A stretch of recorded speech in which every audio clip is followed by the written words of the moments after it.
Daryl Maston here for this week's conversation. And I want to encourage you, as I've been doing for many weeks now, that there is nothing less important than the score at halftime. In 2 Chronicles chapter 18, Jehoshaphat and King Ahab are getting together to possibly go down and invade another territory. No need really to do it except for their desire to amass more things and gather more things and accumulate more things, and power and pride had begun to take over in their lives. So they inquire of 400 prophets of God whether or not they should go down and actually take over Ramoth Gilead.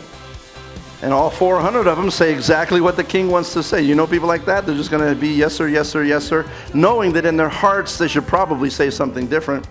They all agreed together that they should go down and invade Ramoth Gilead. Well, Jehoshaphat says, well, that's great. I'm with you. Let's go do it. But let me inquire one more time. Is there not one other prophet that we can seek out that can give us some advice or maybe give us a different spin on this? And so they get Micaiah.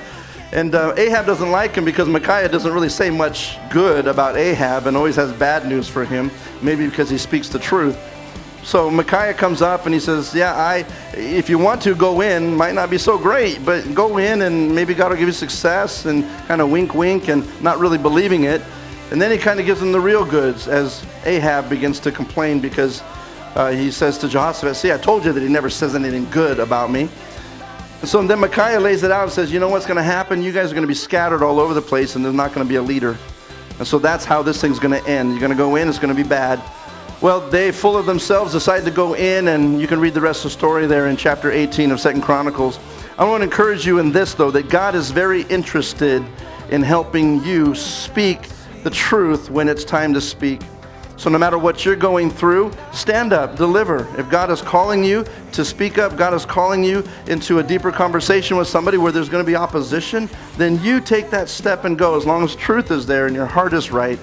It's easy to go with the flow, but when you make a stand, it's going to cost you something. You've probably experienced that before.